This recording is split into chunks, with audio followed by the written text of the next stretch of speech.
ಲಕ್ಷ್ಮೀ ರಮಣ ಗೋವಿಂದ ಗೋವಿಂದ. ಭೂಲೋಕದ ಕೈಲಾಸ ಪ್ರತಿಯೊಬ್ಬ ವ್ಯಕ್ತಿಗೂ ಅನ್ನ ದಾಸೋಹವನ್ನು ನೀಡಿ ಶಿಕ್ಷಣವನ್ನು ಕರುಣಿಸಿ ದೈವತ್ವದ ಬೆಳಕನ್ನು ಬೀರುತ್ತಿರುವ ದಾನೇಶ್ವರ ಅವರ ಅಪ್ಪಾಜಿಯವರ ಪಾದಗಳಿಗೆ ಪರಮಟ್ಟು, ಮಹಾಮಾತೆ ಸುಮಂಗಲ ಅಮ್ಮನವರ ಪಾದಗಳಿಗೆ ಪರಮಟ್ಟು, ವೇದಿಕೆ ಮೇಲಿರತಕ್ಕಂಥ ಪೂಜ್ಯರ ಪಾದಮಳಿಗೆ ಪರಪಟ್ಟು, ಈ ಕಾರ್ಯಕ್ರಮದಲ್ಲಿ ಭಾಗವಹಿಸಿರುವ ನಮ್ಮ ಗ್ರಾಮದ ಹಾಗೂ ಸುತ್ತಮುತ್ತಲಿನ ಎಲ್ಲ ಊರಿನ ಬಂಡಿಗಣಿ ಈ ಒಂದು ಶಕ್ತಿಗೆ ತಾವೆಲ್ಲರೂ ಬಂದಿದ್ದೀರಿ.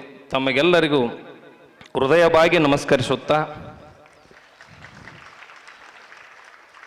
ಎರಡು ವಿಸ್ಮಯವನ್ನು ನಾನು ಇಲ್ಲಿ ನೋಡಿದ್ದೀನಿ. ಸಾಕಷ್ಟು ಕಡೆ ಕಾರ್ಯಕ್ರಮವನ್ನು ಮಾಡ್ತಾರೆ, 1 ಅವರ್ 1.5 ತಾಸು ಆದ್ರೆ ಇರೋರ ಸಂಖ್ಯೆ ಕಡಿಮೆ, ಹೋಗೋರ ಸಂಖ್ಯೆ ಭಾಳ. ಕದಲಾರ್ದ ಕೂತಿರಪ್ಪ ಅಂದ್ರೆ ಅದು ಇದೇ ಕಾರ್ಯಕ್ರಮ ಅಂತ ಎದೆ ತಟ್ಟು ಹೇಳ್ತಾರೆ. ಇನ್ನೊಂದು ವಿಚಾರ, ಸುಮ್ಮನೆ ಕೂಡಕ್ಕಂಕರು ಆಗಂಗಿಲ್ಲ ಮನುಷ್ಯನ ಮನಸ್ಸು ಭಾಳ ಚಂಚಲ. ಈಗಿದ್ದಿದ್ದ ವಿಚಾರ 1 ನಿಮಿಷ ಬಿಟ್ಟು ಇರಂಗಿಲ್ಲ. ಇಂಥ ಚಂಚಲತೆಯನ್ನು ನಿವಾರಿಸಿ ಇಷ್ಟೆಲ್ಲ ಜನಸಮೂಹ ಕೂತೈತೆ ಅಂದ್ರೆ ನಿಜವಾದ ಶಕ್ತಿ ಯಾರ್ದಂದ್ರೆ ಅಪ್ಪಾರ್ದನ. ನಿಮಗೊಂದು ಕತೆ ಮೂಲಕ ನಾನು ನಿಮ್ಮ ಜೋಡಿ 1-2 ವಿಚಾರ ಹಂಚ್ಕೋತೀನಿ. 2 ದಿವಸದಿಂದ ಕಾರ ಹುಣ್ಣಿಮೆ ಆಯಿತು, ಹೊನ್ನುಗಿ ಅಂತ ಬರ್ತೈತಿ. ಶಿವ ಈ ಭೂಲೋಕದೊಳಗೆ ರೈತರ ಕಷ್ಟ ಕಾರ್ಪಣ್ಯಗಳನ್ನು ನೋಡ್ತಿರ್ತಾನೆ. ರೈತರಿಗೆ ಸ್ಪಂದನೆ ಮಾಡ್ತಕ್ಕಂಥ ಒಬ್ಬ ವ್ಯಕ್ತಿನೂ ಸಿಗಂಗಿಲ್ಲ. ಅವಾಗ ಶಿವ ಹೇಳ್ತಾನೆ, ಆ ರೈತರಿಗೆ ಹೋಗಿ ಕಷ್ಟ ಕಾರ್ಪಣ್ಯಗಳನ್ನು ನಿವಾರಣೆ ಮಾಡ್ತಕ್ಕಂಥ ಯಾರಾದರೂ ಒಬ್ಬರು ಮುಂದೆ ಬರ್ತಿರೋದು ಕೇಳಿದಾಗ, ಅಲ್ಲಿ ಭೂಲೋಕದಲ್ಲಿ ಒಬ್ಬರು ಹೋಗ್ರೆ ಅಂತ ಹೇಳಿದಾಗ ಯಾರೂ ಬರಂಗಿಲ್ಲ. ಕೈಲಾಸದೊಳಗೆ ಶಿವ ಕೇಳಿತಾನ, ಒಬ್ಬರು ಒಪ್ಪಂಗಿಲ್ಲ, ಸುಮ್ಮನೆ ಕೂಡ್ತಾರೆ. ಅವಾಗ ಶಿವ ಹೇಳ್ತಾನೆ, ನಾನು ಒಂದು ಪರಿಹಾರ ಮಾಡ್ತಾನೋ, ಅದು ಯಾರ ಪಾಳಿಗೆ ಬರ್ತೈತೆ ಅವ್ರು ಹೋಗ್ಬೇಕಂತ ಹೇಳ್ತಾರೆ. ಅವಾಗ ಏನಂತ ಕೇಳಿದಾಗ ಶಿವ ಹೇಳ್ತಾನೆ, ನಾನು ಪ್ರಸಾದವನ್ನು ಮಾಡಿ ಪ್ರಸಾದವನ್ನು ಎಲ್ಲರಿಗೂ ಬಡಿಸ್ತನು. ಆ ಪ್ರಸಾದದೊಳಗೆ ಒಂದು ಉಂಗುರವನ್ನು ಹಾಕ್ತನು. ಆ ಉಂಗುರ ಯಾರ ತಟ್ಟೆಗೆ ಬೀಳುತ್ತಲ್ಲ ಅವರು ಭೂಲೋಕಕ್ಕೆ ಹೋಗಿ ರೈತರ ಕಷ್ಟ ಕಾರ್ಪಣ್ಯಗಳನ್ನು ನಿವಾರಣೆ ಮಾಡ್ಬೇಕಂತ ಹೇಳ್ತಾನೆ. ಶಿವ ಎಲ್ಲರಿಗೂ ಮಹಾಪ್ರಸಾದವನ್ನು ಬಡಿಸ್ತಾ ಬರ್ತಾನೆ. ಎಲ್ಲರೂ ಪ್ರಸಾದವನ್ನು ಸೇವನೆ ಮಾಡ್ಕೋತ ಬರ್ತಾರೆ. ಕೊನೆಗೆ ಆ ತಟ್ಟೆಯಲ್ಲಿ ಉಂಗುರ ಯಾರ ಪಾಳೆ ಬರತ್ತಂದ್ರೆ ನಂದಿ ಪಾಳೆ ಬರುತ್ತೆ. ಅವತ್ತು ನಂದಿಗೆ ಹೇಳ್ತಾನೆ, ನೀನು ಭೂಲೋಕಕ್ಕೆ ಹೋಗಿ ಕಷ್ಟ ಪಡ್ತಿರ್ತಕ್ಕಂಥ ರೈತನ ಎಲ್ಲವನ್ನ ನಿವಾರಣೆ ಮಾಡತ್ತೇಳಿ. ಶಿವನ ಅನುಗ್ರಹದಿಂದ ಅಂದು ನಂದಿ ಇವತ್ತಿನ ಮಟ್ಟನ ನೋಡ್ರಿ ನಮಗೆ ಹಾಲು ಕೊಡ್ತೈತಿ, ಎಲ್ಲ ಕೆಲಸವನ್ನು ನೀಗಿಸ್ತೈತಿ. ಪ್ರತಿಯೊಂದಕ್ಕೂ ಇವತ್ತು ನಂದಿ ನಮ್ಮನ್ನು ಕಾಪಾಡೈತಿ. ಅವತ್ತು ಹೆಂಗೆ ಶಿವನ ಒಂದು ನಂದಿ ರೂಪದಲ್ಲಿ ಕಷ್ಟ ಕಾರ್ಪಣ್ಯಗಳು ದೂರ ಆದವು, ಇವತ್ತಿಷ್ಟೆಲ್ಲ ಭಕ್ತರ ಕಷ್ಟ ಕಾರ್ಪಣ್ಯಗಳನ್ನು ದೂರ ಮಾಡ್ತಕ್ಕಂಥ ಶಿವನ ಇನ್ನೊಂದು ರೂಪ ಅಂದ್ರೆ ಸಾಕ್ಷಾತ್ ಅಜ್ಜಾರನ. ನನಗೂ ಈ ಮಠದಕ್ಕೆ 1-2 ಸರಿಗೆ ನಾನು ಮಠಕ್ಕೆ ಹೋಗಿದ್ದೀನಿ. ಪೂಜ್ಯರನ್ನು ಭೇಟಿಯಾಗಕ್ಕೆ ಹೋದಾಗ ಇರಲಿಲ್ಲ ಅವರು. ನಾನು ನಮ್ಮ ಸ್ನೇಹಿತ ಹೋಗಿದ್ವಿ. ನಮಗೆ ಮಧ್ಯಾಹ್ನ ಹಸು ಆಗಿತ್ತು. ಸಹಜವಾಗಿ ನಾವು ಸಾಕಷ್ಟು ಬೇರೆ ಬೇರೆ ಕಡೆ ಸಾಕಷ್ಟು ಊಟ ಮಾಡೀವಿ. ಆದ್ರೆ ಅಲ್ಲಿ ಪ್ರಸಾದವನ್ನು ತೊಗೊಂಡಂತ ಊಟಕ್ಕೆ ಹೋದೀವಿ. ವೆರೈಟಿ ಊಟ. ನಾನು ನಮ್ಮ ದೋಸ್ತಕ್ಕೆ ಅನ್ನಿ ರಗಡ ನಾವು ಭಾಳಷ್ಟು ಕಡೆ ಹೋಗೀವಿ, ಎಷ್ಟು ವೆರೈಟಿ ಊಟನೂ ಮನ್ಯಾಗ ಮಾಡ್ಲಿಕ್ಕೆ ಸಾಧ್ಯ ಇಲ್ಲ.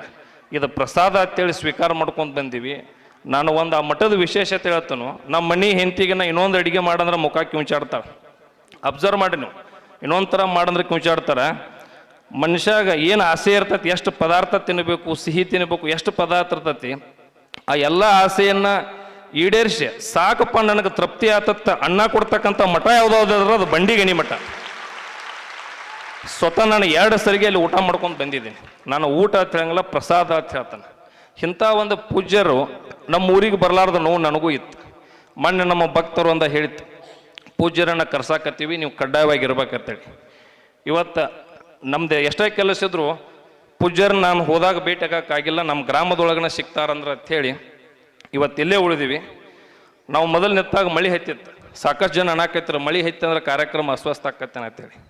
ಆದ್ರೆ ನಾನು ಇಲ್ಲೊಂದು 2 ತಾಸು ಕೂತ ಮೇಲೆ ಅನಿಸ್ತು, ಮೊದಲು ಮಡಿ ಆಗಾಕ ಮಳೆ ಹತ್ತೈತಿ, ಮಡಿ ಆದ್ಮೇಲೆ ಮಳಿನ ನಿಂತು ಬಿಟ್ಟೈತಿ.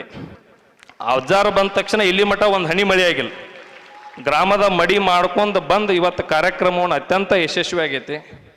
ಇಂಥ ಒಂದು ತುಂಬು ಕಾರ್ಯಕ್ರಮ ಇಲ್ಲಿ ಸಾಕಷ್ಟು ಮದುವೆ ಆಗ್ಯಾವ, ನವರಾತ್ರಿ ಕಾರ್ಯಕ್ರಮಗಳಾಗ್ಯಾವ.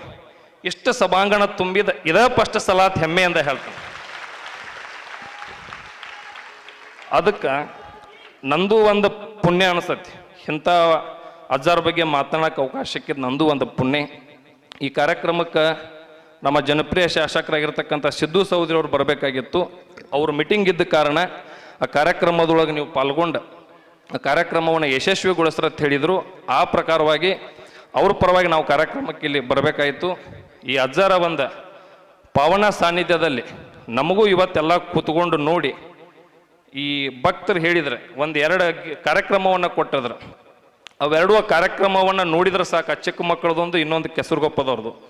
ಈ ಬಂಡಿಗಿನಿ ಮಠದ ಸಂಪ್ರದಾಯ ಎಂಥದ್ದಪ್ಪ ತಾವು ಎರಡು ಹಾಡನ್ನು ಕೇಳಿದ್ರೆ ಸಾಕು ತಿಳಿದು ಹೋಗಿಬಿಡ್ತೈತಿ ಸಮಾಜ ಎಂಥದ್ದದ, ನಾವು ಹೆಂಗಿರ್ಬೇಕಂತೇಳಿ ಅಷ್ಟು ಮನಮುಟ್ಟುವಂಗೆ ಕಾರ್ಯಕ್ರಮವನ್ನು ಕೊಟ್ಟರು. ಸಾಕಷ್ಟು ಜನ ಹೇಳಿದ್ರೆ, ಕೆಲವು ಮಂದಿಗೆ ಉತ್ಪ್ರೇಕ್ಷೆ ಅನಿಸಿರ್ತೈತಿ, ಏನೇನೋ ಹೇಳ್ತಾರೆ ಅಂತೇಳಿ. ಇವತ್ತಿನ ಮನುಷ್ಯನ ಸ್ವಭಾವ ಹೆಂಗೈತೆ ನಮಗೆ ದೇವ್ರ ಕಾಣು ಮಠ ನಾವು ಒಪ್ಪಂಗಿಲ್ಲ. ಇದು ಹಿಂದಿನ ಕಾಲದಿಂದನೂ ಹಿಂಗೆ ಐತಿ. ದೇವ್ರ ಕಂಡ ಅಂದ್ರೆ ನಮಗೆ ಹುಚ್ಚಂದ್ರೂ ಬಿಡಂಗಿಲ್ಲ, ಅಂಥ ಪದ್ಧತಿ ಅದ. ಯಾರ್ಯಾರು ದೇವ್ರ ಕಂಡರು ಅವರೆಲ್ಲ ಆ ಲೀಲೆ ಒಳಗೆ ಹೇಳಿದರು. ಯಾರು ದೇವ್ರ ಕಂಡಿಲ್ಲ, ಸಾಕ್ಷಾತ್ ಇವತ್ತು ದೇವರು ಬಂದು ಕೂತಾನ. ಆ ರೀತಿ ಒಳಗೆ ನನಗೂ ಒಂದೆರಡು ವಿಚಾರಗಳನ್ನ ಮಾತನಾಡ್ಲಿಕ್ಕೆ ಅವಕಾಶ ಮಾಡಿ ಕೊಟ್ಟಿರ್ತಕ್ಕಂಥ ತಮಗೆಲ್ಲರಿಗೂ ವಂದಿಸಿ ನನ್ನ ಎರಡು ವಿಚಾರಗಳನ್ನ ಪೂಜ್ಯರ ಪಾದಕ್ಕೆ ಅರ್ಪಿಸಿ ನನ್ನ ಎರಡು ಮಾತುಗಳನ್ನು ಮುಗಿಸುತ್ತೇನೆ. ಜೈ ಹಿಂದ್.